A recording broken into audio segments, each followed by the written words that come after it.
program is intended for all audiences. Welcome to the South Burbs Hitmen podcast with your hosts, Joe Mandel, Steven Zimmerman, and Vinnie Parisi. We're bringing you the White Sox coverage you need from the perspective of true Southsiders. Grab your Kaminsky dog with an ice cold beer and meet us in section 155. Everyone get on your feet for your South Burbs Hitmen. That ball hit deep. Way back. You can put it on the board. Yes. Jimenez in the air.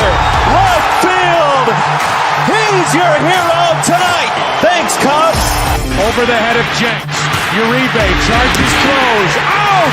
And the White Sox have won the World Series. Alexei! Yes! Yes! Yes! Yes! Yes! History! A perfect game by Mark Burley, and what an unbelievable play by Dwayne Wise. First pitch starts now.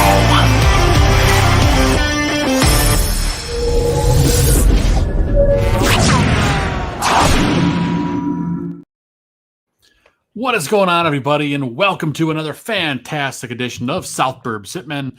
I'm one of your hosts, Joe Mandel, and I'm joined, as always, by my White Sox brothers in arms. I'm talking about Vinnie Parisi and Steven Zimmerman. And as you folks can see by the background, we've moved on to a different sport. We're pretty much over baseball for the most part, right, guys? I'm over White Sox baseball. I'm very excited for the postseason. I actually can't recall a time in my baseball watching life where there is no, and this is coming a year after a 90-win team beat an 86-win team in the World Series. I have no idea who's going to win the World Series. I have no idea who's going to represent either league. There's like 5 or 6 teams that are at the same number of wins atop the league. And then there are like 12 teams within 2 or 3 games of that highest mark in the league. So I really think it's a compelling race to the end. And once the playoffs begin, they say you never know what's going to actually happen. This year, you actually never know what's going to happen. The Dodgers haven't pulled away. The Yankees haven't pulled away. Even Baltimore with the Yankees, neither of them two have really pulled away. If a team like Boston got real hot at the end of September, snuck into the playoffs, and that great pitching staff that they have got hot and made it to the World Series, I wouldn't be all too surprised. I think there's a really compelling case to be made that this is, one of the closest regular seasons ever at the top of the league, and I think it's going to make for a great playoff. But as far as White Sox baseball and like Chicago baseball in general, for the most part, hell yeah, bring on Caleb Williams, bring on football, bring on hockey, basketball, whatever it is that you will use to complement the postseason not involving our Chicago teams. Yeah, bring it on. Bring it on, baby. Bring it on in every capacity of the word. Let's listen, Zim. Since we last spoke, we had a little bit of glimmer of hope for this White Sox team. I still think it's refreshing to see the way Sizemore is handling these guys.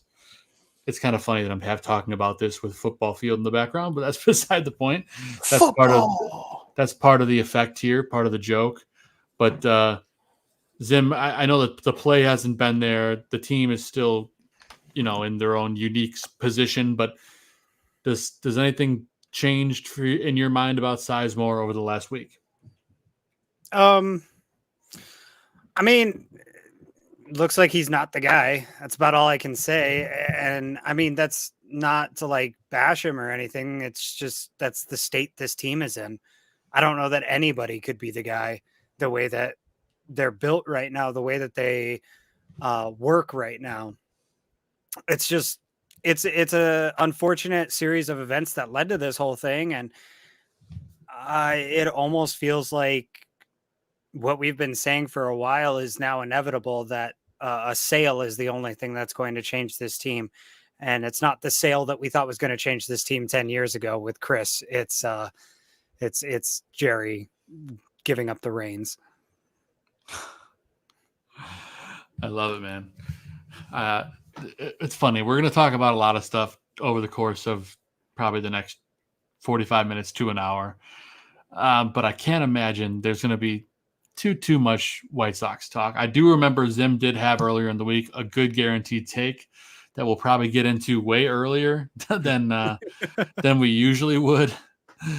But go ahead, Zim. Go back on what Vinny said and to expand on that point that you're making right now. It's just like there's not a lot left to talk about with the White Sox. We've talked it to death this season. We've all seen it. The entire league knows what's happening on the south side of Chicago at this point. And the worst part of it is they're only going to get the 10th draft pick out of it. You know, there's another holiday boy coming out that the Rockies are probably going to end up with rather than Oakland or Chicago, who arguably need it more than any of these teams that will likely end up with the number 1 overall pick. And yeah, because of that, it's just that what's there to talk about?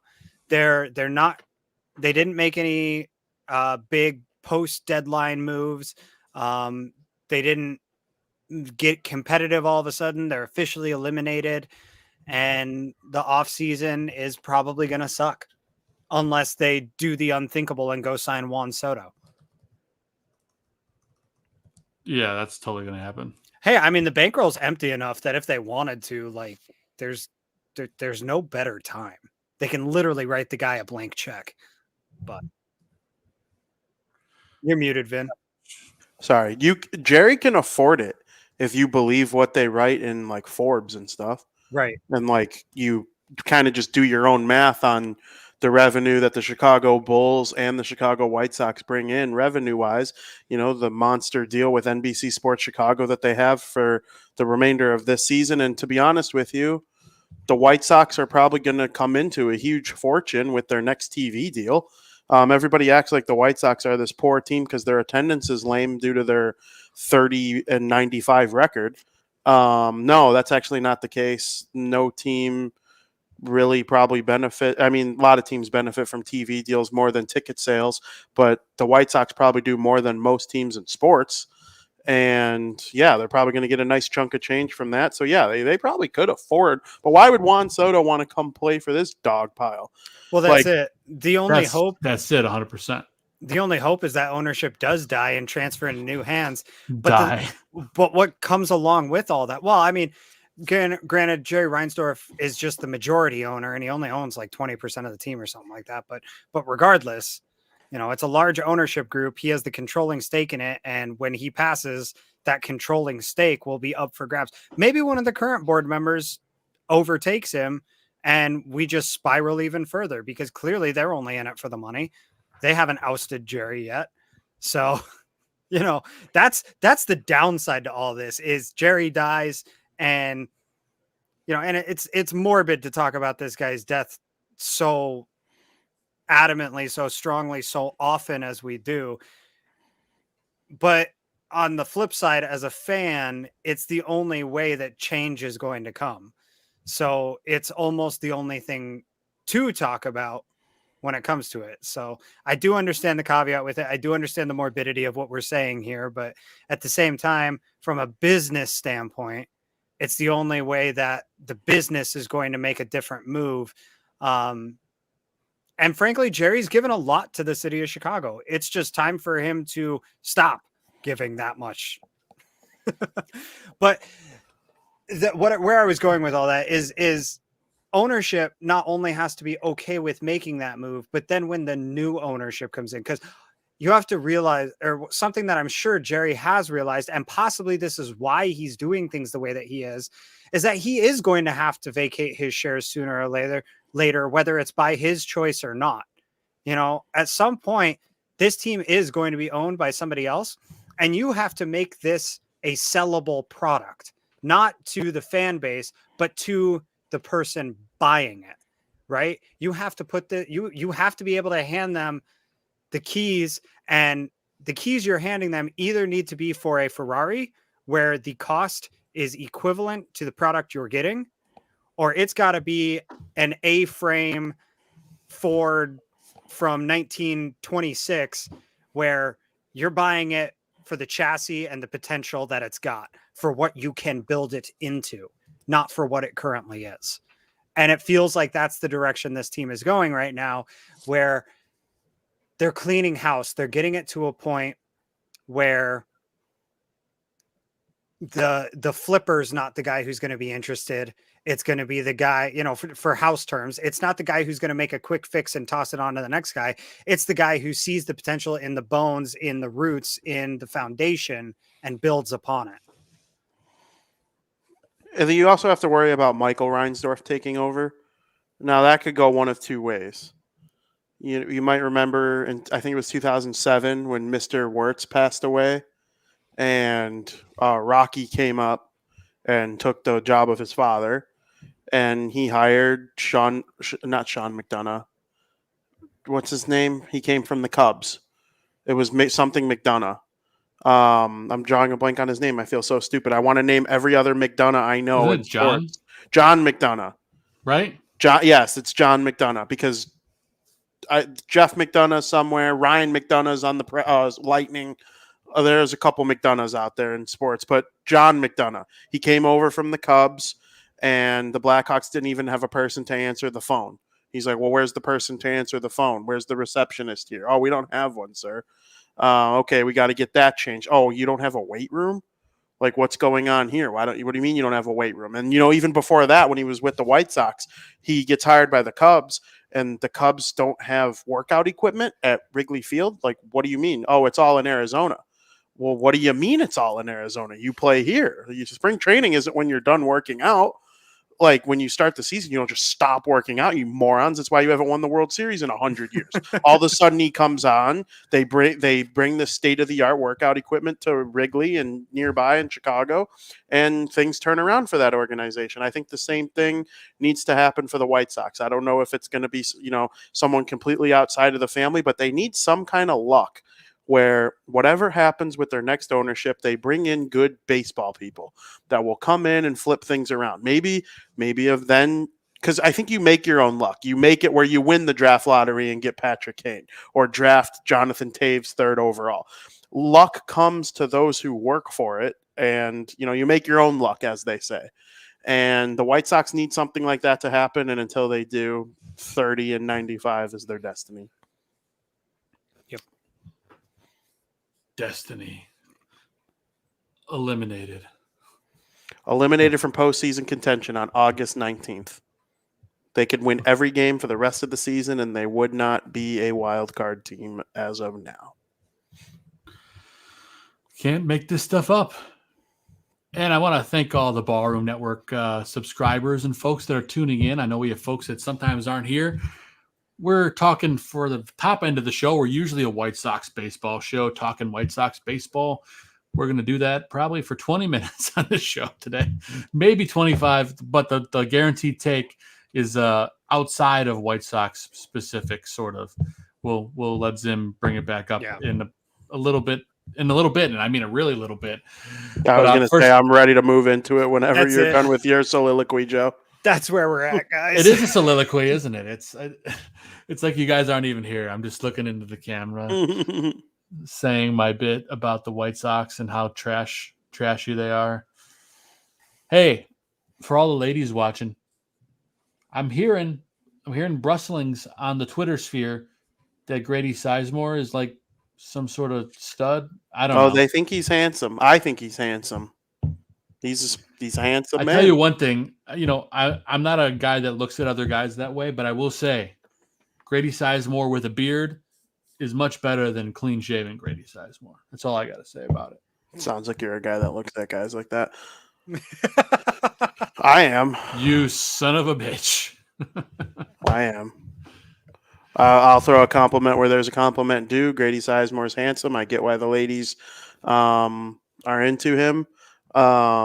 It's not his fault or the ladies that admire him's fault that he was handed a dog crap team. I feel the same way about Pedro, but Grady Sizemore doesn't go to the media after and downplay it as if he believes this is a 100-win ball club like Pedro did. So, that's the difference between the two for me.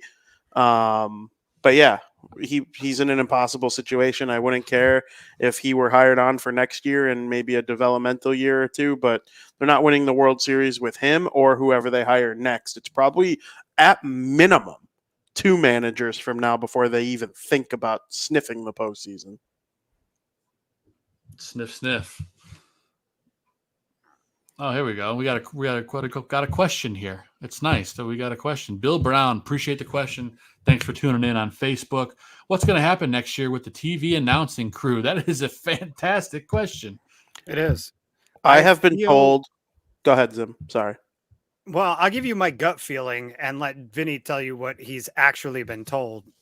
Which isn't, it's not whole truth, nothing but the truth by any means. My gut feeling on it is that they will redo it altogether. It sounds like Steve Stone isn't really interested in continuing at this point. It seems that way. Yeah. And frankly, he lost the best announcing partner he's ever had and decided to stick it out. So I give him all the credit in the world for that. But Schriffen is getting dunked on across sports media, sports social media, excuse me. Not even just White Sox Twitter anymore, but it seems like all of baseball Twitter. I'm in a few Discord groups with sports fans from all across the country, a lot of Mets fans, a lot of Yankees fans, Pirates fans, Brewers fans, so on and so forth, right? We're all spread out. And even those guys, they heard a couple of his calls and they were like, what is this guy doing? And you hate to kick a guy when he's down. He's a first time play-by-play guy, and he got stuck with the worst team ever.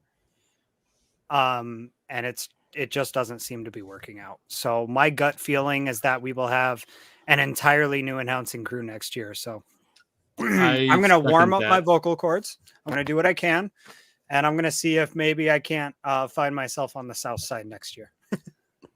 Let's be honest. I would absolutely do it if they were paying me, which they would have to. But man, it would be a tough sell. Obviously, if they pay me enough, I'll make a turd look like a rose any day of the week. The White Sox, by the way, I have to put this news in here. The White Sox have lowered prices next year to the absolute surprise of no one for both season tickets and standalone game tickets, single game.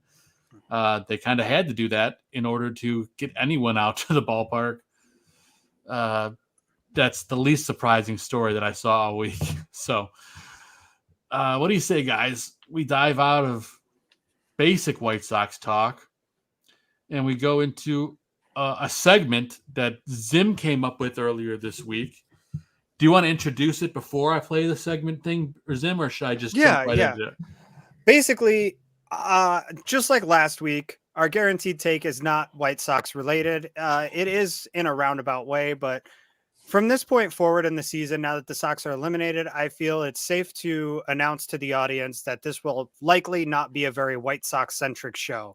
It will be very much the way that it was tonight, where you'll get a solid 10 to 20 minutes of White Sox talk, if you're lucky, and the rest will likely be football, the rest of the MLB, because I think it'd be pretty cool to go all the way through the World Series and actually see this thing through this year just for the sake of doing it. But we don't have to. We can discuss that at a later date.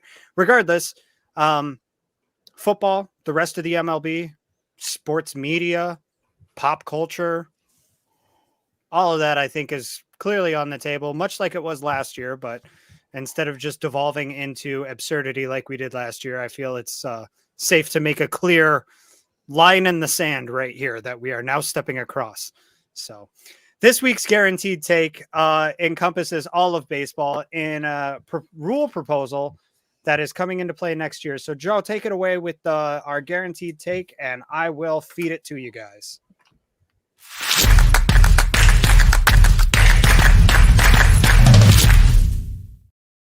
So, MLB and MLBPA are currently discussing a rule change for next season.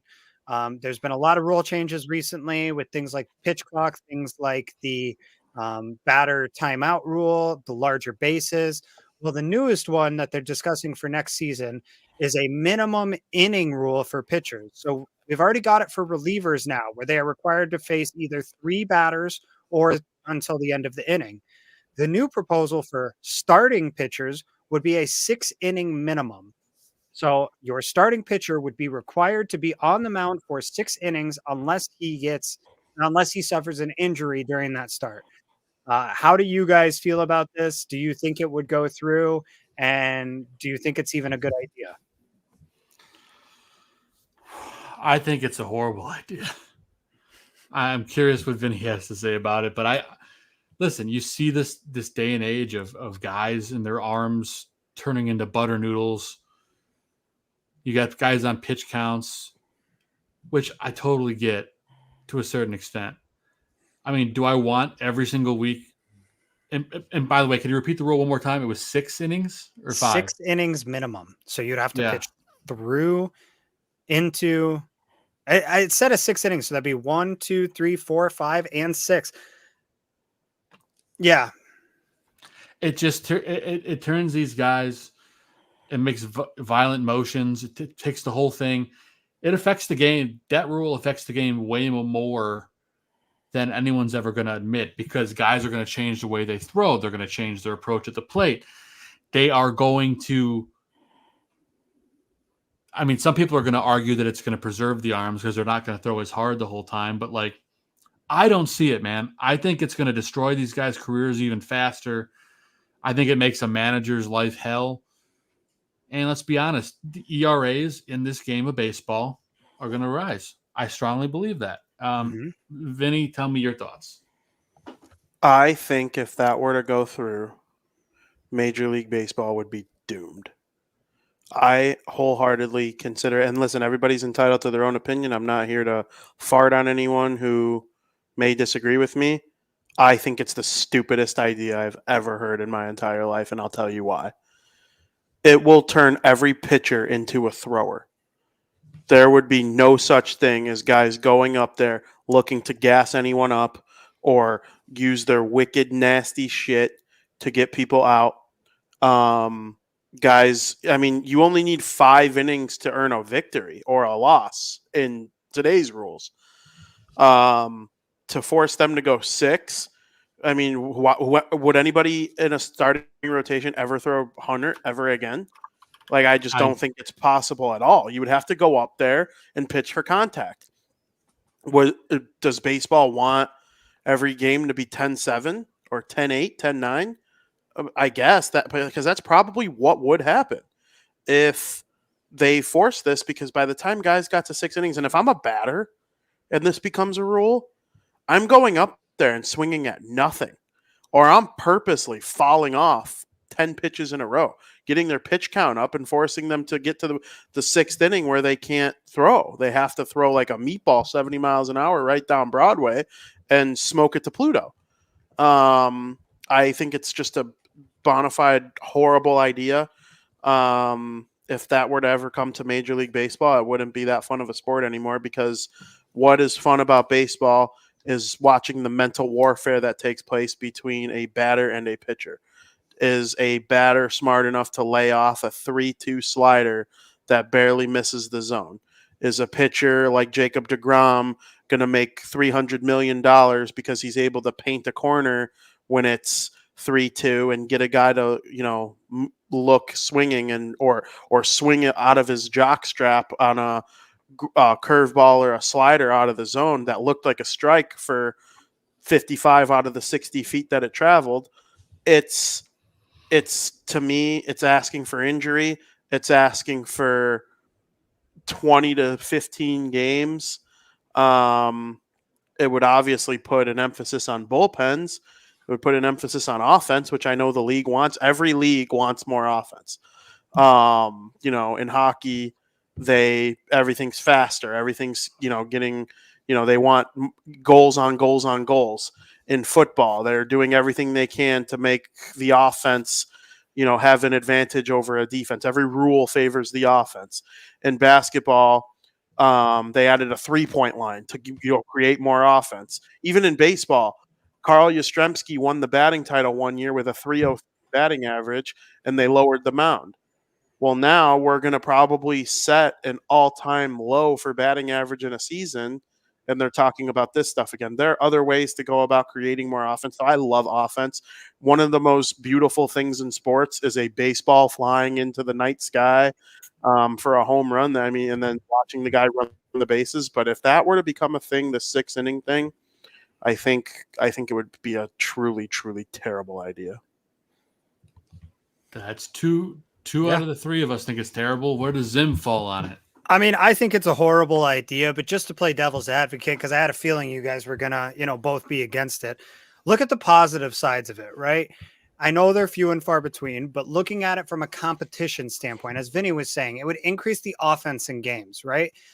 As far as ticket sales go as well, you would be able to count on a pitcher being out there. There's no more, my guy got shelled in the first inning. I didn't get to my seats until 2 outs left in the second, and he's already getting pulled off the mound. And I paid, X dollar premium to come see Dylan Cease pitch today.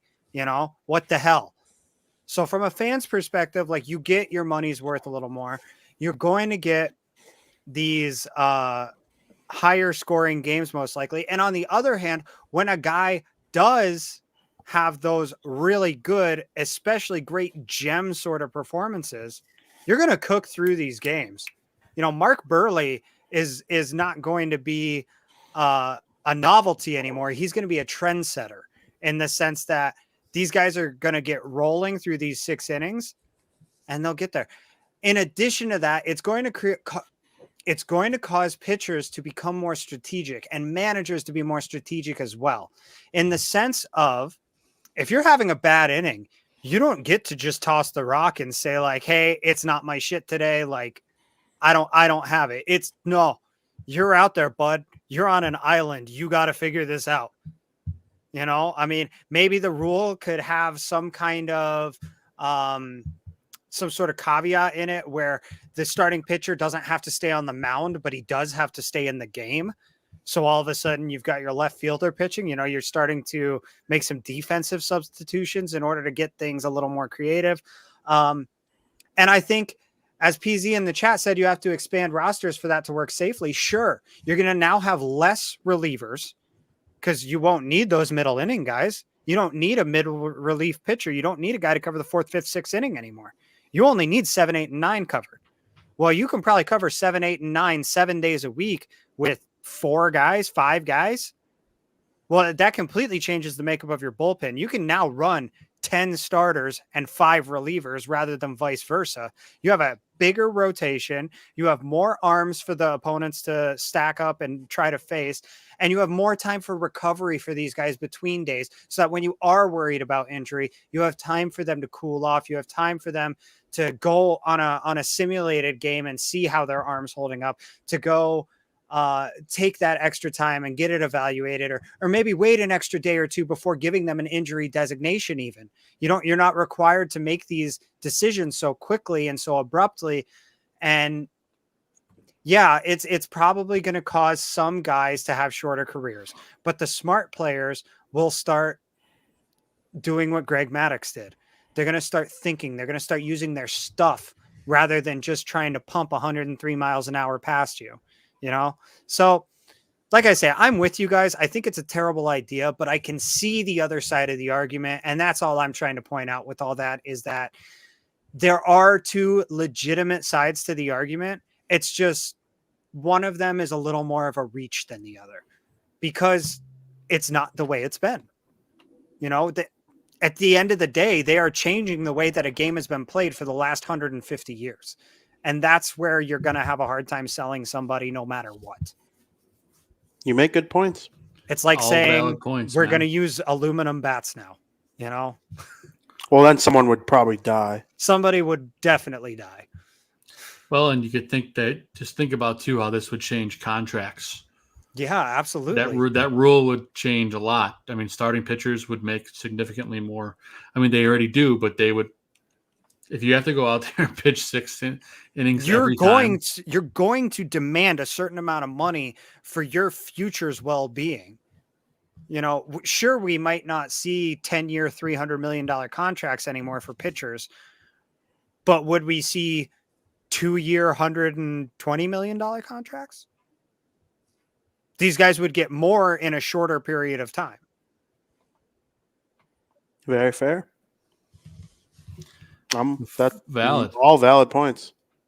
So, yeah, I think it'll be interesting to see what comes up. In the end, I think it was a lot more short-sighted than any argument that I've produced here. It really feels like they were like, how do we get these guys to stay on the mound longer? I know. But it ruins the idea of like Davis. No, what's his name? Davis Martin. Davis Martin wouldn't be a pitcher in this league if that rule was in effect. Exactly. That's how he made his name, was as an opener, coming in for 2 innings on the back end of a doubleheader. And then all of a sudden you're like, hey, this guy can actually kind of do this. And then he starts pitching 4 innings, and then he starts pitching 6 innings. And all of a sudden now he's in your rotation. Should he be in your rotation? I don't know. You're the White Sox. None of your guys should probably be most places. But in the major leagues. but the man has a career because a rule like that didn't exist. And that was my immediate first thought, was it eliminates the opener. Well, great baseball talk. We actually went 31 minutes talking about baseball on the show today, which is far more than we expected given the lowly state of the White Sox. But as promised in the show description, we're going to talk about other stuff too with the audience that we have here, which, well, by the way, thank you all for tuning into the Barroom Network. Make sure you like, subscribe, follow, the whole shebang. We'll let you know every time we go live. Tons of great programming on the Barroom Network. Of course, earlier today, there was Greg Gabriel talking football. Aldo and Greg Gabriel had Mike McCartney on the show, who's a player agent. That was a really good episode. If you haven't gone back, you can go check that out. Wasn't he Cutler's agent at one point? I think so. I know he was involved with several Bears players from that era. Yeah, which is why Greg knows him. But right, the episode's out now. You can go check that out. Of course, you have so much stuff coming up on the Barroom Network this week. We'll give you a quick promo of what's going on, and then we'll come back and talk specifically fantasy football. Speaking of fantasy football, coming up tomorrow night on the Barroom Network right here is the Fantasy Football Goon Draft Prep Special 2024. That's another show I do on this network, so you're going to be joined. With me, John Santucci the Tooch, Adam Schaum, and special guest Steven Zim Zimmerman will be joining us to talk fantasy football, getting you ready for your drafts. During football season, we go live every Sunday after the Barfly Tailgate Show all the way up to kickoff of the first game to answer all your questions. But this is your preseason draft season, getting you ready for your draft. Most fantasy drafts are starting either this weekend or up to the start of the season over the next couple weeks. So we're going to get you ready for all that. So that's tomorrow night, 7 p.m. Central on the bar, or is it 7:30? I got to go back and check. I think maybe it's 7:30. I have to check. Did you know off the top of your head, Zim? It's all right. I'm pulling it up on the Facebook. We are set to go live at 7:30 p.m. Central Time tomorrow night on the Barroom Network. YouTube, Twitter, Facebook, you name it, we'll be there. Coming up Wednesday on the Barroom Network, somebody big just died. Mike North and I are staying busy. Phil Donahue, talk show pioneer, dead at 88 years old. We'll be talking about him on Wednesday. Of course, they also immediately following that show, shortly thereafter, Dan and Aldo bare their souls. Those guys are nuts. You know what's going on there. It's always a good time. Vin, you're coming back to talk hockey soon, right? Very soon. The plan is next Friday, the 30th. We'll be getting down and dirty with the NHL. There's a lot to talk about. It's been a good summer. We went up and through free agency and all that, so we're covered basically through like when things started to get quiet, but things are starting to get loud again. The St. Louis Blues sent an offer sheet to the Edmonton Oilers for 2 players. The Oilers have till tomorrow to decide whether or not they're going to match the offers and keep those guys or take draft picks and send them to the Blues. It's real messy. It's a great way to create enemies if you're the Blues. 200 goal scorer in his career, Patrick Laine, is 25 years old only, and he was just traded to the Montreal Canadiens, one of the marquee franchises in the NHL. I always compare the Maple Leafs to the Yankees. Think of the Canadiens as the Red Sox, just an East Coast huge team, probably second fiddle to the Leafs, but right there with the Bruins and the Rangers and the Blackhawks as the most popular teams in the NHL. It's a marquee city in Canada, Montreal. So, Laine going there will make a huge difference. They'll probably take a step forward this year. So Frank and I will recap that. Today we found out that the Hughes brothers are going to be on NHL 25. Jack, Luke, and Quinn Hughes are all going to be on NHL 25, which is very, very exciting news for me as a Devils fan. Nice. Two of those 3 are on the New Jersey Devils. Of course, Quinn plays for the Vancouver Canucks. We'll go over that as well. I'm sure there will be a trailer out by then. Make sure you tune in. Bar Down is coming ferociously, and so is the hockey season. I absolutely cannot wait. We're getting close. I saw the Denver Pioneers put down their sheet of ice today. That's the first team at any level I saw put their ice down already.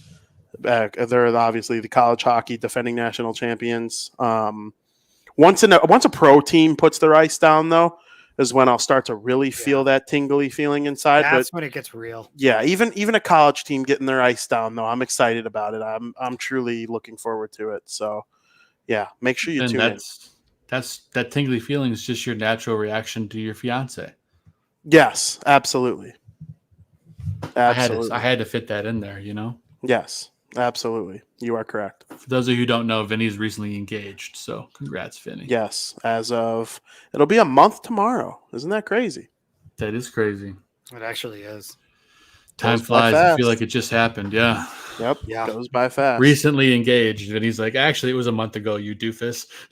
No, I still consider that recent. No, it is, but like literally, it feels like it was like 3 days ago. Yeah, exactly. Yeah, really. So that's why, like, when you're planning a wedding, it's like, oh, it seems like it's so far away, but like, yeah, that month flew by. No, it's not. It comes up. Exactly. So I'm excited. We're excited for you, bud.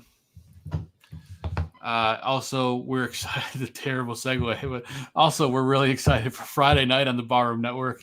Weekend sports betting tips with John Santucci. Make sure you tune in and check that out. Look at that, guys! It's all for the network. Hey, the Tooch, whatever way we got to segue, thank you to PZ. Whatever way we have to segue to the Tooch man, we'll do it. And we get double dose of Tooch this week. You get him tomorrow. Oh, no, triple dose. You get him tomorrow, you get him on Bare Your Souls, and you get him on Friday. The dude is just can't get enough of him. How the hell did that happen? His segment on Bare Their Souls is so funny to me, too. It goes from Dan and Aldo. Yeah, it goes from Dan and Aldo talking about literally anything, if you know what I mean, for like 2 hours. Smell of their balls, yeah. And then they go into Tooch, who just gets real down and nerdy with like football related things, just completely like off of how the conversation was going before. Because even when Dan and Aldo talk football, it is like a mano-a-mano type of conversation. And then here comes Tooch. It sounds like he's getting ready to go into his, level 7 math class, but before he's got to quickly get in some news and notes about the Chicago Bears. I love it. That's my forte for sure. That's where I shine as well, but it's just very funny. Love the Tooch man. It's like Professor Frink from The Simpsons, if anyone gets that reference. That's a great point. But yeah, I'm sure there's more stuff coming up this weekend. I think Barfly Tailgate Show's been going, so they're back too. You can check that show out. I think Tooch is on that show too. Jesus H. Christ. It's the Bar Tooch Network, everybody. The Bar Tooch Network. Yeah, Tooch is a busy man these days. And he's got a honey-do list. Oh, always. And PZ, like right after I said it, he queued me up for the tailgate show. Of course. Can never forget the Barfly Tailgate, guys. That's our pregame show. And then are we doing halftime and postgame shows this season? We are still doing I believe it's still called bear football, to my knowledge. Yes, the Pope. Don't quote me on that, folks. I'm fairly certain that that's still happening, but stay tuned to the Ballroom Network on social media, although we'll definitely let you know. But I'm willing to bet that that's still a thing. Can't imagine they wouldn't. How could it not be with folks like Danny Shimon and Coach and Aldo? I mean, there's so much to talk about, especially with this exciting, young, enthusiastic Bears team. Looks like we finally have a Cadillac, boys, but I won't proclaim too much there. I think Tooch sold us the Cadillac too. Yeah, he did. I'm sorry. It just there was a point in time where I was like, who's this Tooch guy on the fantasy football show? And then it's like every time I turn on a barroom show now, he's on it. And it's just funny, we were just talking about the passage of time, how, all of a sudden it sneaks up on you. And it's like, man, out of nowhere, this guy came from. And thank God for him. He produces all of these shows too. And he does wonderful work here on the network. It's just, like I say, it's funny how it went from 0 to 1,000 in what feels like no time at all.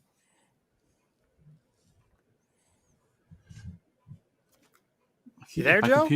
Yeah. No, I'm here. I just keep hearing dinging. I think it's my computer that's dinging, and I have my headphones. We are not hearing it. If that. Yeah, that is correct. All right. Well, I'm confused as to why I'm here. Perhaps my headphones are linked to my computer, and that's why I can hear it. I don't know. Yeah. Nonetheless, it's very distracting. I'm in a fantasy text chain, which is a great segue into where we're going next. But by the way, to circle back to Tooch is amazing. He is he's proclaimed me his radio son. So that's what we go by. But looking forward to him being on Fantasy Football Goon tomorrow night and the whole season. Also, he is running a guillotine league that Vinny is in with myself. And Tooch and I have been going back and forth on trying to figure it out. He's having all the issues in the world. The league renewed itself. It added everyone back to the same league, even though people that are not playing. And then somebody left and some random person joined, and it locked the league and put the draft order in place. And now Tooch is like going through and trying to pick apart how to remove the strangers and get a new draft order. Anyway, props to the Tooch for putting up with all that. But as promised, we said we were going to dive into a little bit of fantasy football. I know we did a teensy-weensy bit last week, too, before we got out of here. But Vinny, last week we talked about some sleepers and then a league winner for your fantasy teams.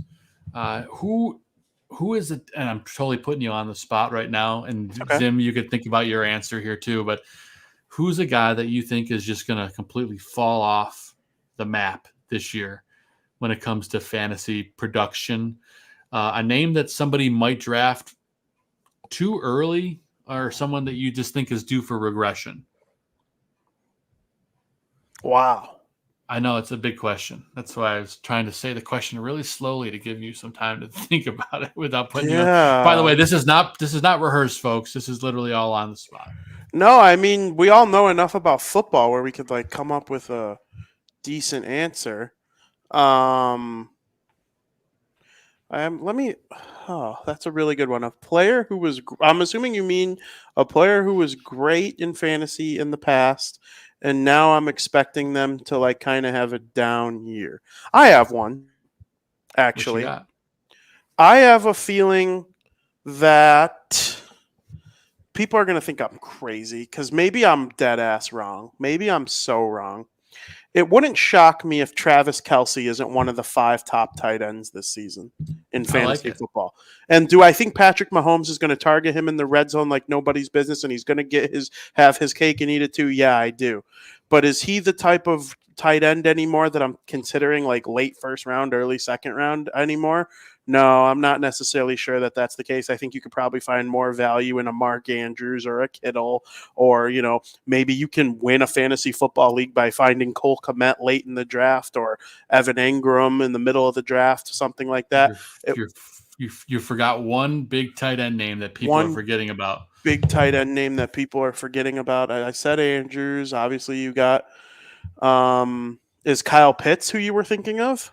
Kyle Pitts is not who I was thinking of, but that's a good name It's a for good that list. option. It's a good option for sure. I mean, you could just say it. I'm not going to feel stupid. There's a lot. That was a yeah. So I'm thinking of Trey McBride from the Arizona Cardinals. Yeah, Trey McBride. Yep, that's another that's guy that's going one. to be a later round value that's going to get you tight end 1, potentially tight end overall 1 at the end of the year when it comes to fantasy football. Absolutely, and the sports card world is starting to take notice of him, and it's not by coincidence. He's not he's not a Kyle Pitts. I'll put it that way. Sure. Now, also, are the Miami Dolphin receivers going to be as potent as they were, at least, especially in the first half of last year? They carried it to the end, but they got rid of Chase Claypool. They'll be fine. So okay, and the only reason I said that was because they were so good in fantasy last year. Like, even if Tyreek Hill's the 5th best receiver in fantasy football next year, that's kind of a major drop off from last year, is it not? I mean, no, it is, considering he's been top 3 for the last 3 seasons. Yeah, that's kind of just where I was going with the Dolphin receivers. Like, what if Tua got hurt? I think that would take a big chunk out of.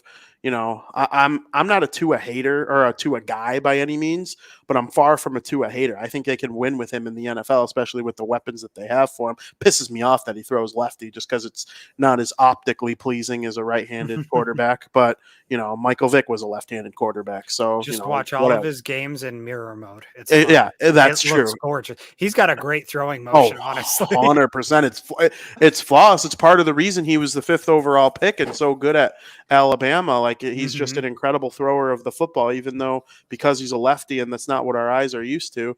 But yeah, I'll make Kelsey my answer as a guy who I still think he's going to be great. The Chiefs are my pick to I say they three-peat. That's my pick going into the regular season. But is he as high of a draft pick as he's been in the past as a tight end? I'm not so sure anymore. Mahomes has a couple other options to consider too. So it's not going to be all Kelsey all the time, especially last year when they couldn't catch a damn ball in the first half of the season at all. I think it's a valid comment, especially for the average draft position for a guy like Kelsey compared to the other talent that's getting drafted around the same time. We all agree Travis Kelsey probably still finishes, I'd say, just outside the top 5 of tight end this year, which is fine. But like for where you're having to draft him, I agree with you, Vin. Zim, I know you've had a long time to stew on this. Who is your fall off regression candidate for 2024? Well, I have 3 wide receivers, a tight end, and a quarterback I'll be sharing on tomorrow's show. I don't know who to highlight specifically for this show because I don't know who the biggest wow guy is out of this group.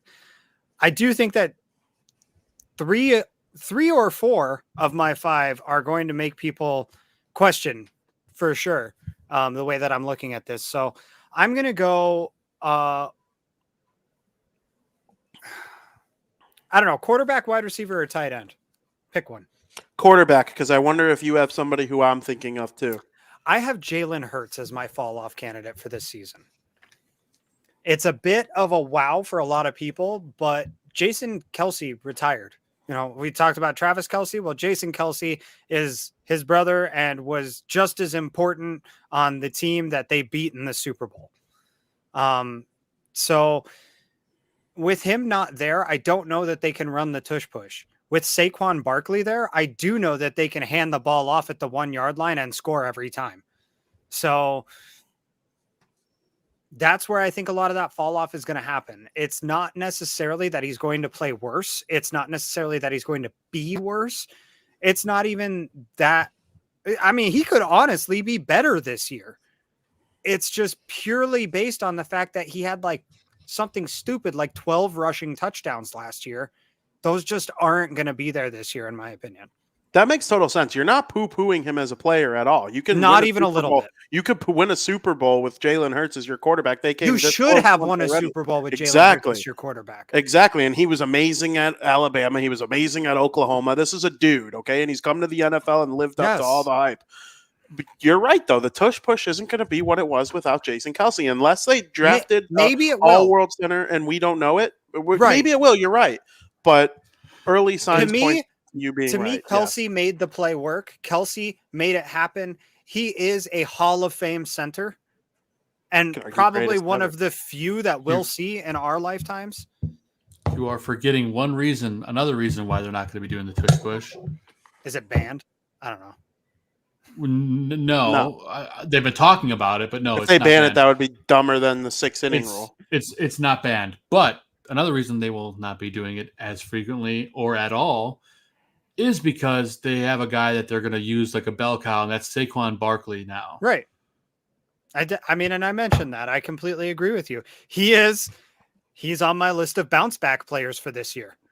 Yeah, I think that's without Jason Kelce. I'll be perfectly honest with you guys because I don't think either of you are going to take him ahead of me. He is my target in the second round of all of my drafts.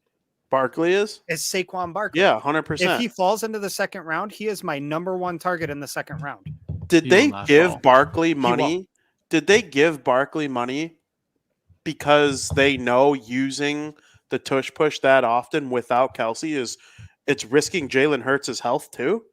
I mean, probably. Like if that tush push play is not necessarily safe by any means, there's a good chance 300-pound dudes fall on the quarterback every time they do that tush push, or he bends a certain way. And without Kelce there, it becomes even more dangerous because there's so much less space and time. So yeah, I like that pick a lot. Actually, let me tell you a lot of reasons. Yeah, it's a great argument, and another reason Saquon, is they paid Saquon that money.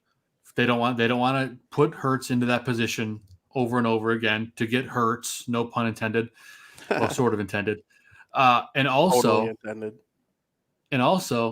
Saquon, all those years, played with a terrible offensive line.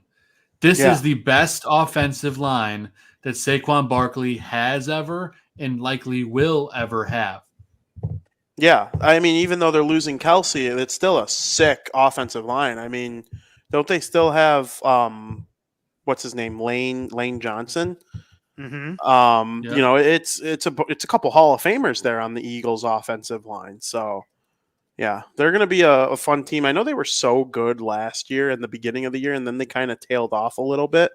But I really like what they got going on over there.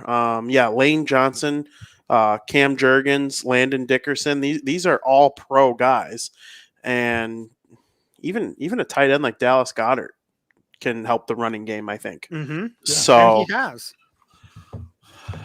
All right. Well, I love that pick, Zim. Now we're going to get to my controversial fall off candidate. A lot of people are going to agree with me, but a lot of people might call me a cuckoo crazy man.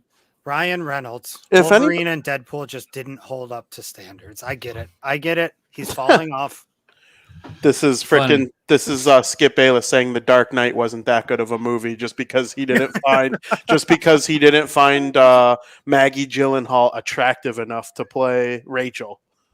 It's as bad ridiculous. Of a take as he's ever had. As bad of so ridiculous. Skip Bayless's worst take of all time has nothing to do with sports.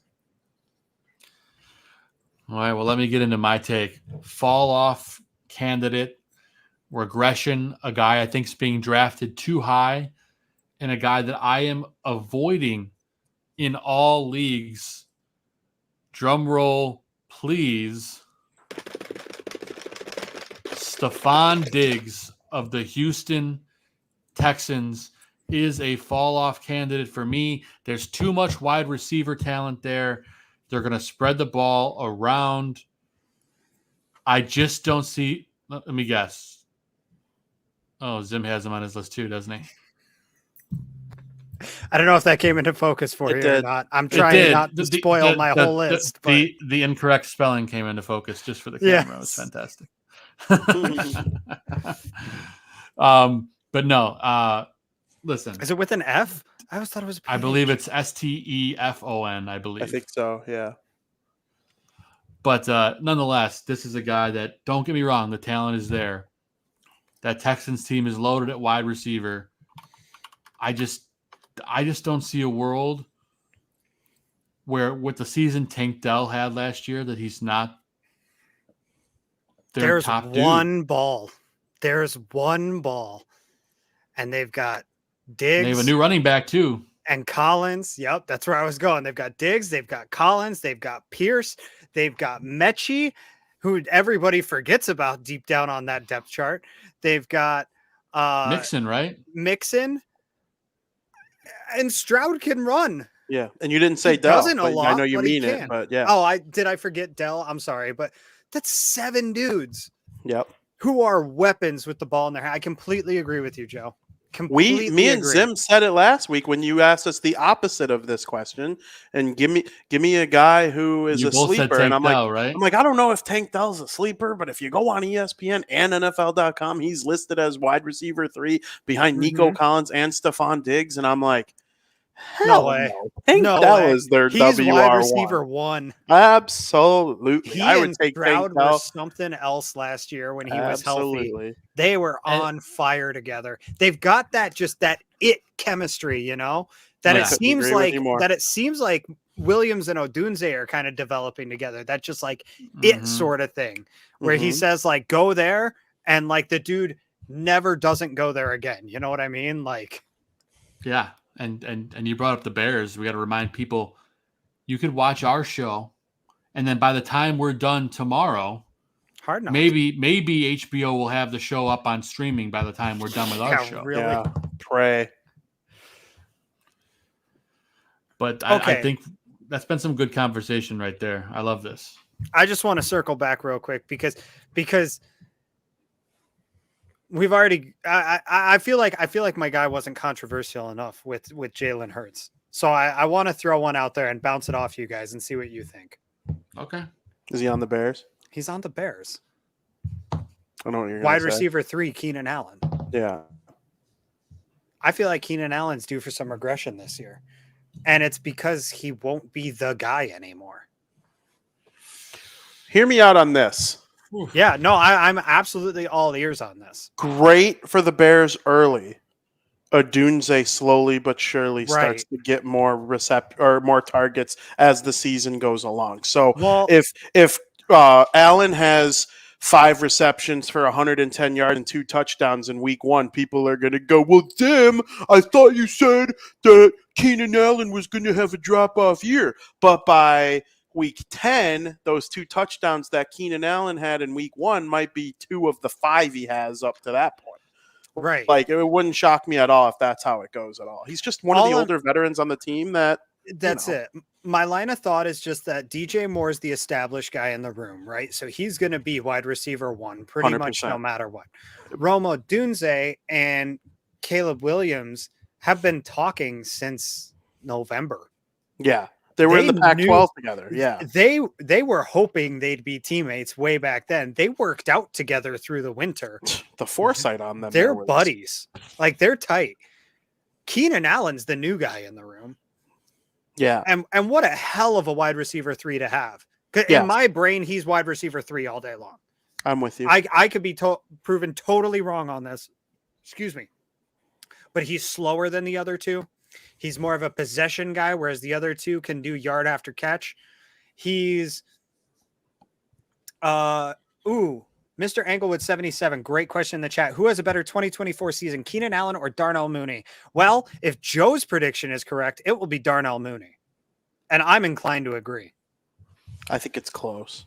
It's very I think it's a close. lot closer than it would imagine here. Both offenses are taking a big step with the addition of a new quarterback. I will Mhm. tell you one reason why the answer is Keenan Allen.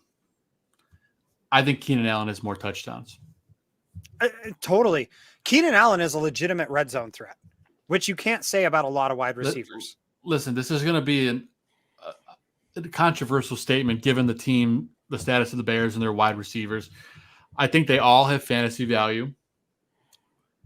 I think the comparison for me with Keenan Allen this year is Wes Welker towards the end of his career. Yeah, like Broncos Wes Welker.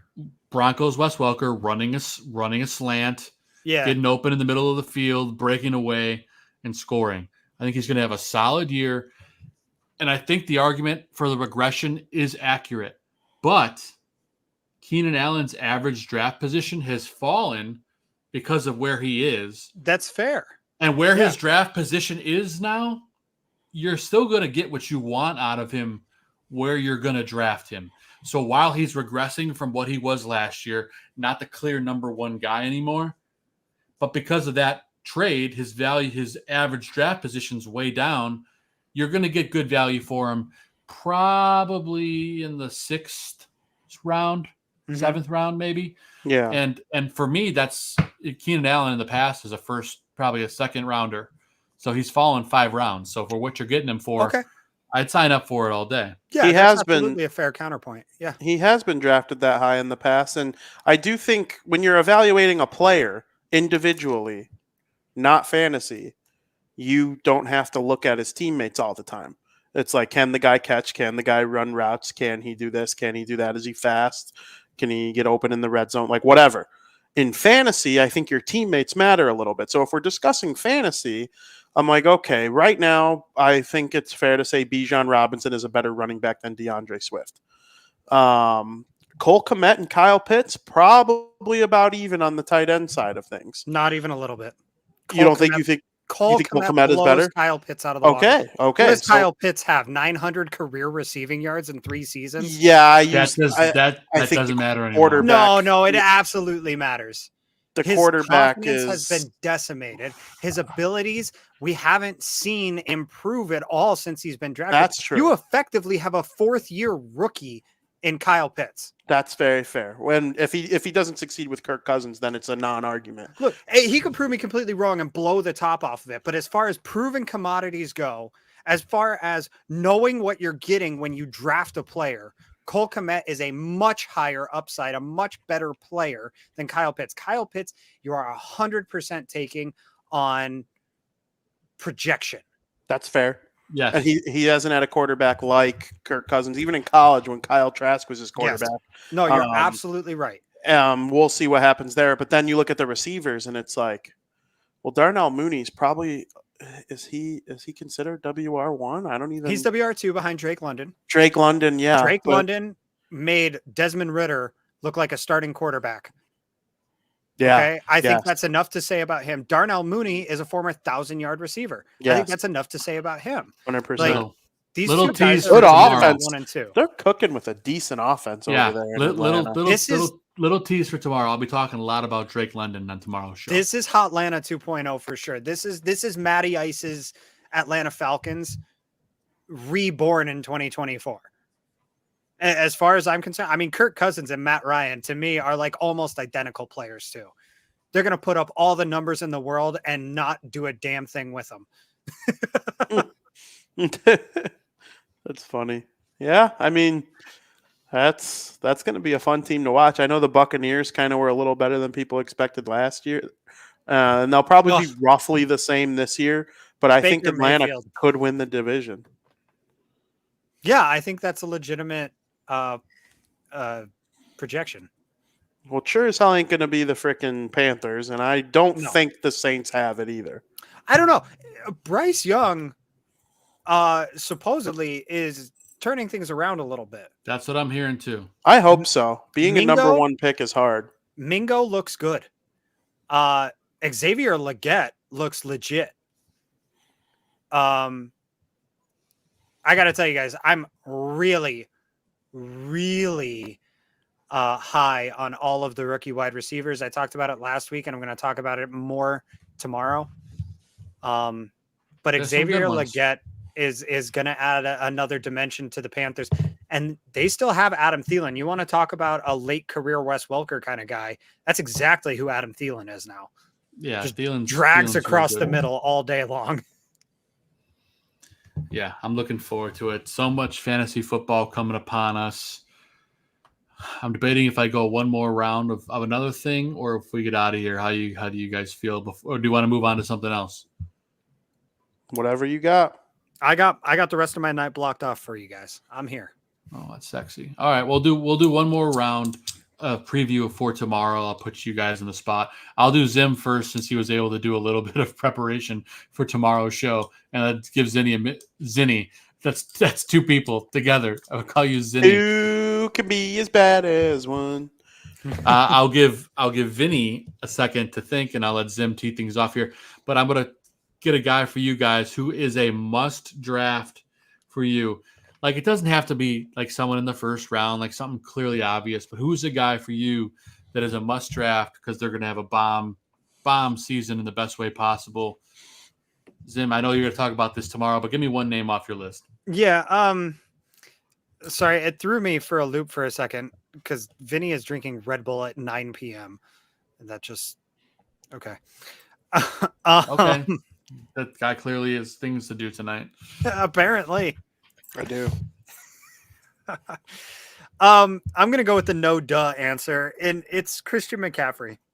I'm gonna be boring with this one because I feel like I gave up a lot of what I want to talk about on tomorrow's show already. So I'm not gonna get into my whole list. But Christian McCaffrey, don't overthink it. Just draft him. Like, is he your clear cut number one? He is my clear cut number one, especially with all the stuff surrounding CeeDee Lamb right now. Even with the ankle injury? What ankle injury? Come on. The guy's just not playing the preseason. That's all there is to it. It's an ankle injury. I'm just saying ankles often lead to Achilles, which tends to scare me a little bit, but Christian McCaffrey played perfectly fine and perfectly healthy for the last 2 seasons. There is my point exactly. There is no reason to think that he's going to go down. He's not showing any signs of slowing down whatsoever. I truly believe that this ankle injury is like, oh, you rolled it. That's it. We're done. We're not taking any chances here. You're our bell cow. You are the guy on this offense. This team wins nothing without you. Ayuku, go away. We don't need you, Brandon. We need Christian. That is how I feel about him on the 49ers, because look at what happened to the Panthers the second he left. They went from being a mildly competitive team to being the number 1 overall pick 2 years in a row. Granted, one of those is because of a trade, but I mean, they might have the number 1 overall pick again next year. They're looking shaky enough on defense, at least. But he took a dog water Panthers team, made them competitive to the point where he almost dragged them to the playoffs himself. And he got injured doing so. And since being traded, he's been healthier. He's been better. He's been stronger. And he's looked every bit the player he was at Stanford. So to me, it's a don't overthink it. If you're sitting there at 1-1 and you don't draft Christian McCaffrey, Vinny, I'm going to laugh at you live on air.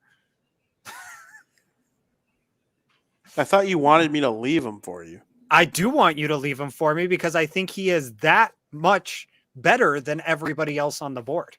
Well, I am advocating. I was thinking about doing you a solid, but if you're going to laugh at me in front of everyone, I think I'm going to take him now.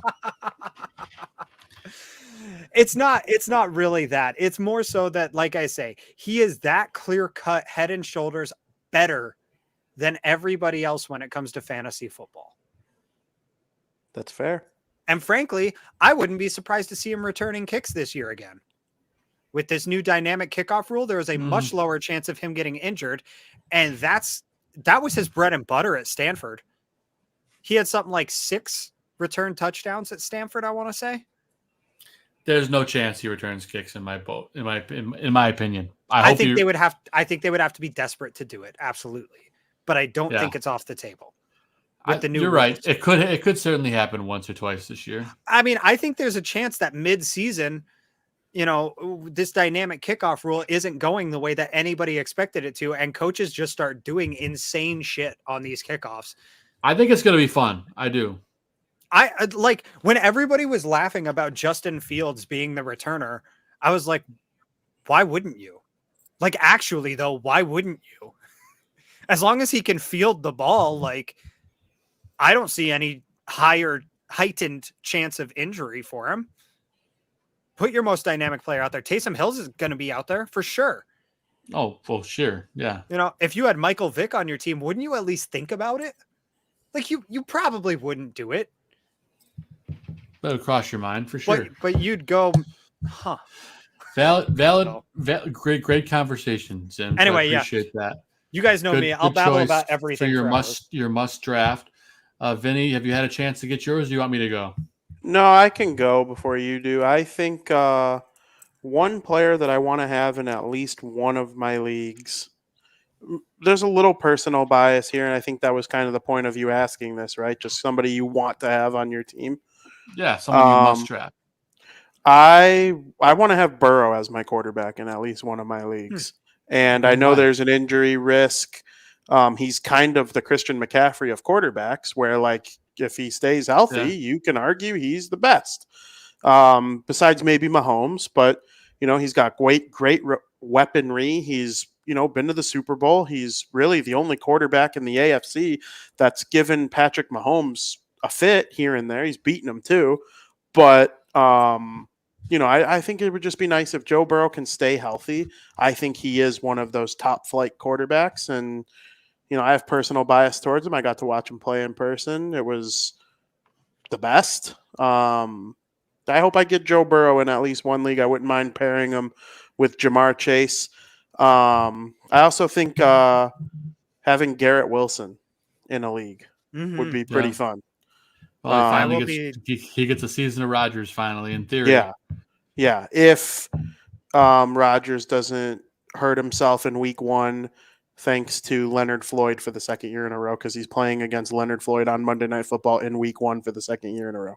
No, thank you. Believe me, I think fantasy football in the league as a whole is better with him not injured now for the year. Even as a Bears fan, I can say that. Absolutely. All right. Let me get to this is the last. This will wrap up our fantasy segment of the show, and then you can get more of it tomorrow night when you tune in on the Barroom Network, 7:30 p.m. Central Time for the Fantasy Football Goon 2024 Draft Prep Special. You don't want to miss it. But one of my must draft players, and a lot of people have him listed as a sleeper. A lot of people have him listed here or there. No, for me, he's a must draft. I'm talking about Joshua Palmer, the wide receiver for the Los Angeles Chargers. Deep threat, speed demon, no Keenan Allen, no Mike Williams. Those targets certainly got to go somewhere. Joshua Kelly is a deep threat. He's got wheels. He's already got rapport with Justin Herbert. Mm-hmm. I think Joshua Kelly easily finishes inside the top 15, possibly as a top 10 wide receiver. Hot take for a guy being taken towards the end of drafts. Sign me up for 1 million shares of Joshua Kelly. I've been talking about him for 2 seasons already. He had Keenan Allen and Mike Williams as a thorn in his side. I think it finally happens this year. Joshua Kelly, that's my guy. Noted. Stamp. Yeah. I think he adds a different layer to that offense as well. With Quentin Johnston is starting to look like a real bust. He's got a real case of the yips since coming into the NFL. That's all there is to it. It's unfortunate because he was a very talented receiver at TCU and now doesn't seem to be able to catch anything. And also in that room is the new rookie Ladd McConkey, who another popular name, and I think another great value this year too. But Absolutely. that's not Ladd's game. Ladd is a higher ADP right now, than Josh Kelly for some reason. Kelly for me is the guy. I think that's because McConkey's going to be your possession kind of receiver, your new Keenan Allen kind of role, where he's not going to take the top off of you, but when you need to find somebody on third down, he'll be the guy you're looking for. Where you said Kelly, or was it Palmer? Josh, I'm sorry. Did I say Kelly? I'm going to say Joshua Palmer. Josh Palmer, yeah. What Palmer adds is that he's the Tyler Lockett to the Stephon Diggs. He's the Tyreek Hill out there. Or he's the Jameson Williams to your Amon-Ra St. Brown, for another comparison that we're all familiar with. Like he's that dude. the Chargers have always liked building an offense like that. It doesn't seem to matter who the coach is, where you've got your body guy and your speed guy, and it seems like they've got it again. And in his days with the Niners, that's what oh my God, his name, Harbaugh. I kept wanting to say Shanahan. I'm like, nope, not Shanahan. Close. I was thinking Mike Shanahan, not Kyle Shanahan. Right. You're right, though. Mike Shanahan used to do the same thing with his offenses. That's where these guys all kind of got it from somewhere along the line. Yeah, I hear you. But regardless, I totally understand your line of thought on it. As every year, I'm always skeptical with your picks, Joe, and half the time you really make me eat those words, and the other half the time I get to point my finger at you. So we'll see which way it goes this year. I'd be curious what the statistics are, if it's really half and half or what. I should probably track it. Dude, I'll say this. Every time you have given me a running back in particular, and I've said, I don't know, you've gotten to rub it in my face later, specifically with Tony Pollard and Ramondre Stevenson. Yes, my track record lately for running backs has been very, very good. So I hope that continues this season. Yes, I will say if Joe on tomorrow night's show lists off any running backs and you go, hang on, I got to research this guy a little more, just go ahead and draft him.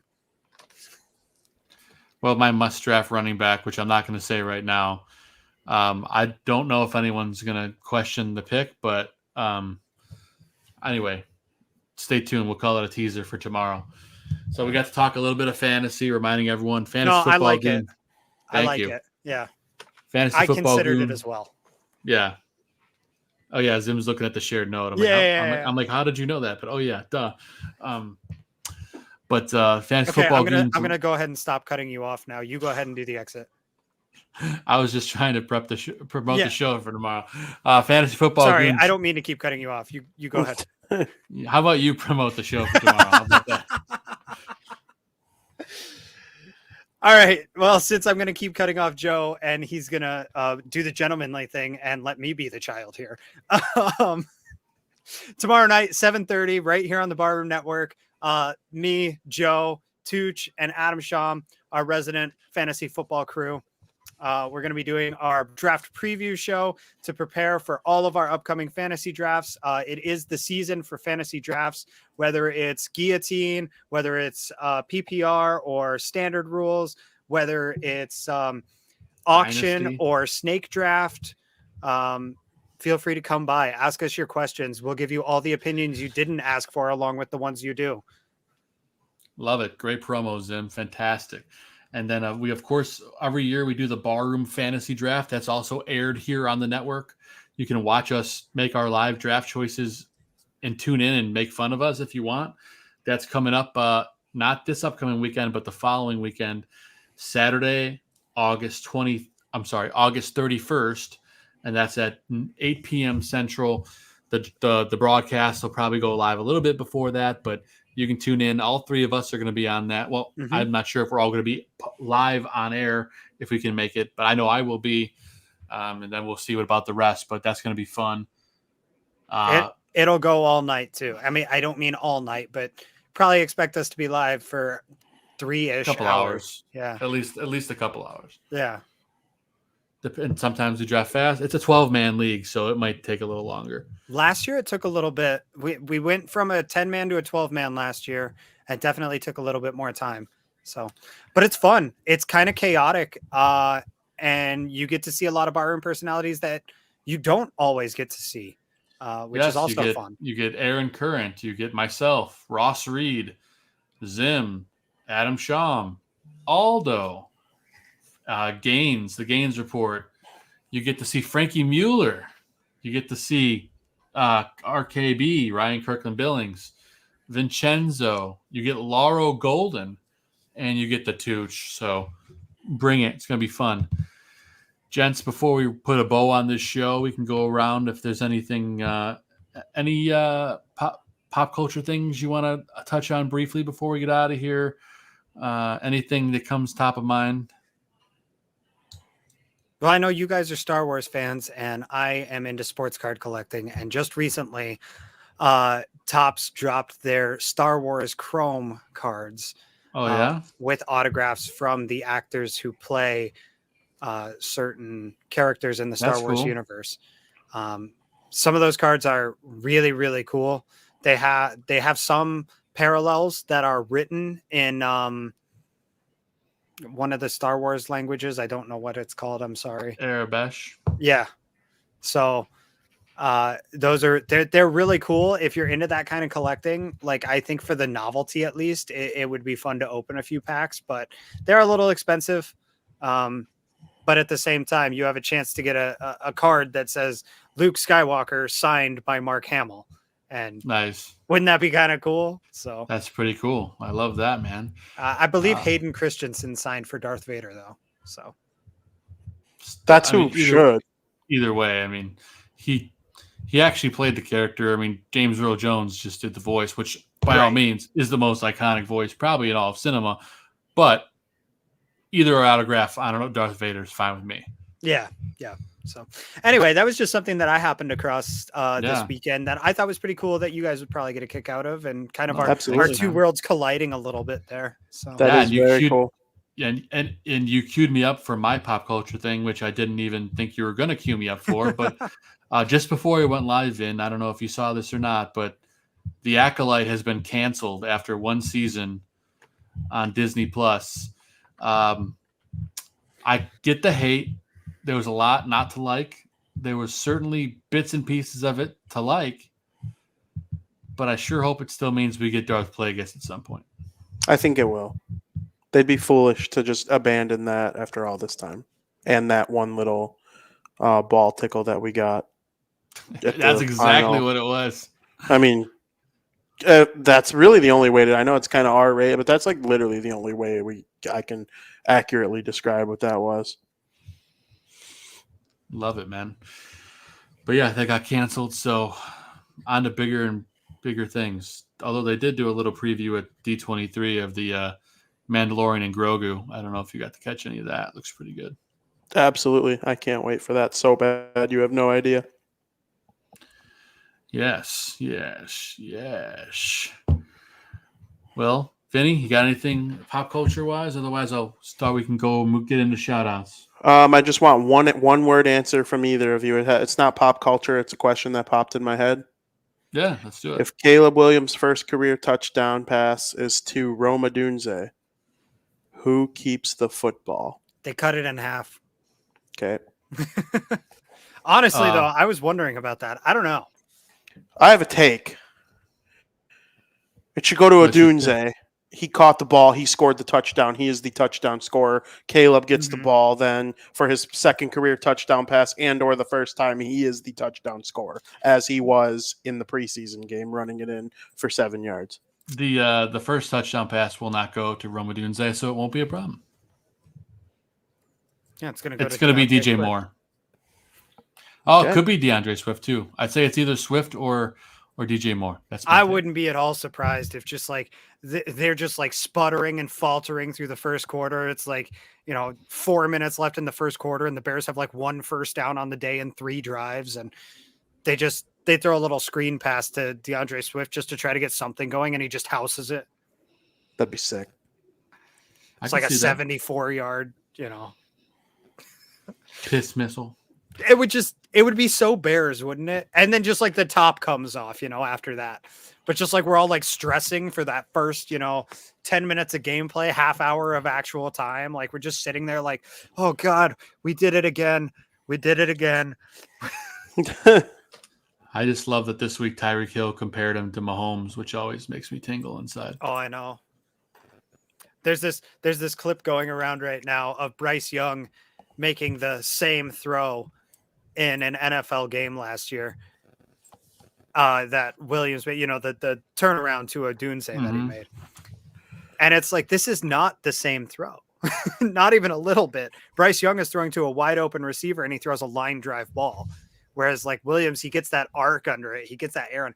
That's the thing that I've noticed with Williams that's like so different is his ball doesn't go like this. It goes clean. Like this. Yeah. every time. It's like what you see the picture of. Yeah. Of when you see a quarterback dropping back. Yeah, that's what you see. It's what you imagine, the way the movies always portray it, where the ball's way up in the air and tight spiraling and it comes slowly. It floats down into the receiver's hands. And it's like every time it's how he throws it. It's crazy. Love it, man. Good stuff, Vin. Love the question. Let's go around the horn and get some shout outs, and we'll put a bow on this football-centric edition of South Burbs Hitmen. We did talk for just under 30 minutes about the White Sox and baseball, and then we got on to the good stuff. So, Vin, I'll let you lead things off. What do you got for shout outs, my friend? Shout out to my fiance, Katie. I love you every day. I'm going to throw an extra shout out to college football. I'm super stoked for college football. It actually starts on Saturday. There is one game in Ireland when the Florida State Seminoles will take on the Georgia Tech Yellow Jackets. I have been to Georgia Tech Stadium.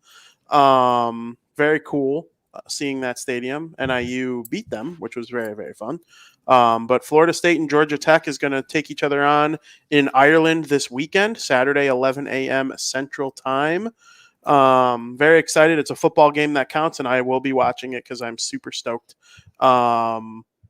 Yeah, shout out college football. College football 25 too. Let's go Huskies. Love it, dude. Vin, you'll be pleased. I couldn't remember who my first Notre Dame game was that I'm going to this year, who they're playing. Is it NIU? It's NIU, yeah. Nice.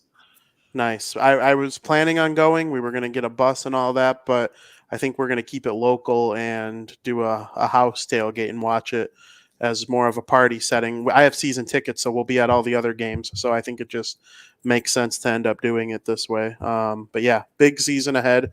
Absolutely can't wait for college football. And Saturday at 11 will be a great way to kick it off. Love it, man. Great shout outs. Mr. Zim, who you shouting out, brother?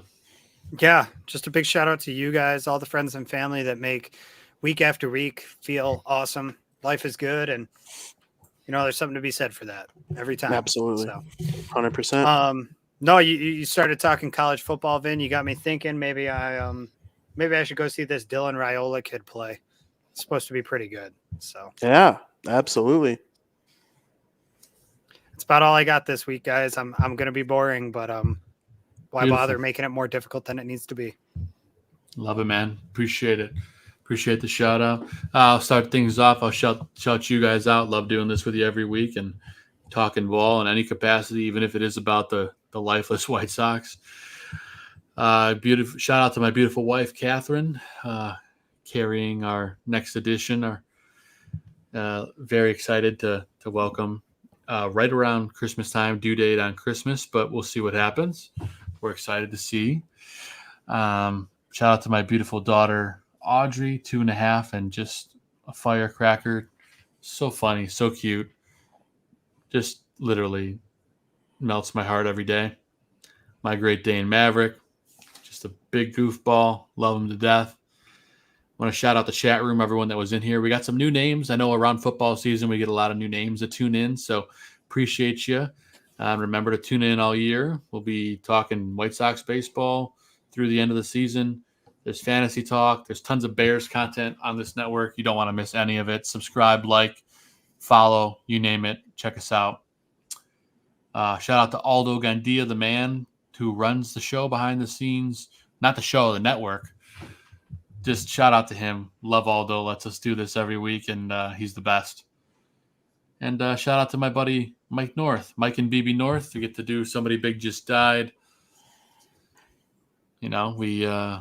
We have one coming up tomorrow. So not tomorrow, Wednesday afternoon. So tune in for that.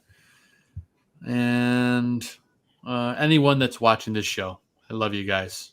Thank you very much. God bless you. But on that note, folks, I got to remember which shout out or which ending I'm doing. I was about to do like the ending for Fantasy Football Goon. And then I realized that this is actually not that show. So I have a question for Zim before we dip out. When you said you were going to go see Nebraska, were you talking at Nebraska? Yeah. Are you close? About an hour away. Okay, because I noticed they play Iowa. That's how they end the season. I'm looking at their schedule. I'm like, I was trying because The reason I was looking was because I want to go, and That's Illinois a bit of a drive goes. for me, but Yeah, Illinois goes there. Otherwise, a Ooh. trip to Champaign wouldn't. Purdue is not terribly far. Indiana's not terribly for me. wrong Indiana's direction for not me. terribly far. Yeah. Unfortunately, Wisconsin also goes there. If they came to Madison, that'd be a no-brainer. But yeah, so Well, crazy seeing USC on their schedule, though. we'll talk and maybe we'll be able to put one together. Yeah, absolutely. If not this year, next year. I'm always down to travel for college football. It's, believe it or not, that's the sport I've traveled for the most. And it's not close. It's really not close. I love it, man. Nothing like getting to the end of the episode and realizing that you forgot to put the ticker on the bottom for the entire show. So I just started it right up now. Make sure you give us a follow. Barroom Network at South Burbs Hitmen, at Joe Mandel, at Vinnie Parisi, at Raging Sox Fan, at Raging Bear Fan. You know where to find us. It's just there to make it look good. But for the South Burbs Hitmen, I'm Joe Mandel. In the red Patriots hat is Vinnie Parisi. And in the guitar basement is Steven Zimmerman. There's no longer a Death Star. He's upgraded his digs. We are the South Burbs Hitmen. No matter what, every single week, no matter how bad, no matter how stinky, we're always here to save the day and talk about this team. No matter what, let's go White Sox. Let's get through the rest of the season, boys. See what happens. But football's on its way. Go Bears. See you next time.